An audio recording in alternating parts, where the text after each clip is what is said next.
Hello guys, welcome to the new episode of Idean script. তো আজকে দেখতে পাচ্ছ অন্য একটি জায়গা থেকে ভিডিওটা করছি। দুটো তিনটে বিষয়ে কথা বলবো। একটা হচ্ছে কালকে তোমরা নিশ্চয়ই শুনেছো, এতক্ষণ শুনে ফেলেছো যে হেক্টর উইজতে যে আগেবার সেন্ট্রাল ডিফেন্সের দায়িত্ব নিচ্ছিল মোহনবাগানে, তারা কিন্তু বর্তমানে তাদের সঙ্গে কথাবার্তা চালাচ্ছে ইস্ট বেঙ্গল, এরকম একটা তথ্য উঠে এসছে। তো দেখা যাক সেই তথ্যটার ওপর ভিত্তি করে কত দূর কি এগোয়। আমার খুব একটা কি বলবো ধারণা নেই যে এইটা নিয়ে কত দূর এগোতে পারে বা কিছু। তো এমনি হচ্ছে মানে দেখো, সেন্ট্রাল ডিফেন্সের প্লেয়ার খুঁজছে ইস্ট বেঙ্গল, বাট সে যে হেক্টর উইজতে সেটা নিয়ে আমার পার্সোনালি কোনো ধারণা নেই। তবে উঠেছে যখন নিশ্চয়ই কিছু কথা তো হবে। তো তোমরা কমেন্ট করে জানিও তোমাদের কি মন্তব্য এই বিষয়ে, যেটা হচ্ছে না হচ্ছে না। তার বদলে আমি কয়েকটা জিনিস তোমাদের দেখিয়ে দিই। এখানে আমি যখন আছি, এই দেখো, এখানে প্রস্তুতি চলছে, মোহনবাগান ডের প্রস্তুতি। এখানে এই মঞ্চটা তৈরি হচ্ছে যে জিনিস নিয়ে কথাবার্তা হয়েছিল, এইটা নিয়ে তোমাদের অনেকের ধারণা ছিল, কথাবার্তা ছিল যে স্কেচার্স আছে কিনা। স্কেচার্স রয়েছে, আর কি কি স্পন্সর রয়েছে দেখে নাও তোমরা। নেক্সট রয়েছে সিএসসি, স্কেচার্স সবাই রয়েছে, আমরা সবুজ মেয়র।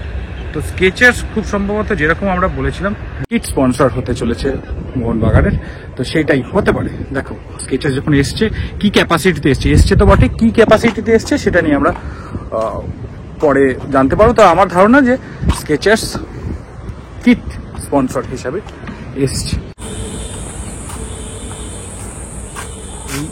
এই যে স্ট্রাকচারটা আছে, এই স্ট্রাকচারটা মেবি সরে যাবে।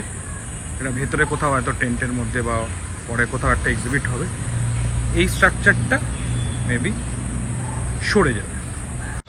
এই হচ্ছে সব মাঠের ব্যাপার, বুঝেছো। এই মাঠেই কিছুদিন পর মোহনবাগানের সিনিয়র টিম প্র্যাকটিস করবে। সো চলো তোমাদের একটু দেখিয়ে দিলাম। ওদিকে এখনো কাজকর্ম চলছে, কয়েকদিন পর মানে কি 29 তারিখ সকালবেলায়। এই হচ্ছে ঘাস, হ্যাঁ, প্রতিটা ঘাস এইখান দিয়ে নামবে, হ্যাঁ এখান দিয়ে আসবে, এখান দিয়ে আসবে সব। Wow, wonderful. ঠিক হ্যাঁ, জিজ্ঞেস করছো ধীরাজ খেলবে কিনা বা টম অলরেড খেলবে কিনা।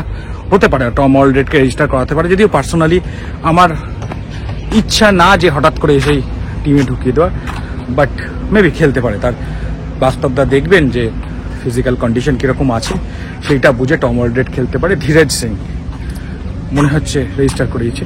আরেকটা জিনিস, তোমরা আনোয়ারের রেজিস্ট্রেশন নিয়ে কথা বলছো, মেবি আনোয়ারের রেজিস্ট্রেশন হয়েছে বা হয়নি। সিআরএসে তো মোহনবাগানের প্লেয়ার এখনো পর্যন্ত, কিন্তু আমার ডাউট আছে যে আদৌ সে মানে খেলার জন্য পারমিশন পাবে কি পাবে না ডুরান্ডে। অন্তত তোমরা বলেছিলে ডুরান্ডে রেজিস্ট্রেশন করছে কিনা আরো আনোয়ারকে, তো দেখা যাক, লেটস সি। রেজিস্ট্রেশন করতেই পারে, কিন্তু খেলবে কি খেলবে না, পারমিশন পাবে কি পাবে না ফেডারেশনের উপর নির্ভর করছে। রেজিস্ট্রেশন তুমি করাতেই পারো, মানে সেটা সিআরএসে যেহেতু আছে রেজিস্ট্রেশন করানো যেতেই পারে, বাট আই ডাউট। তোমরা কমেন্ট করে জানাতে পারো যে তোমরা কি মনে করো।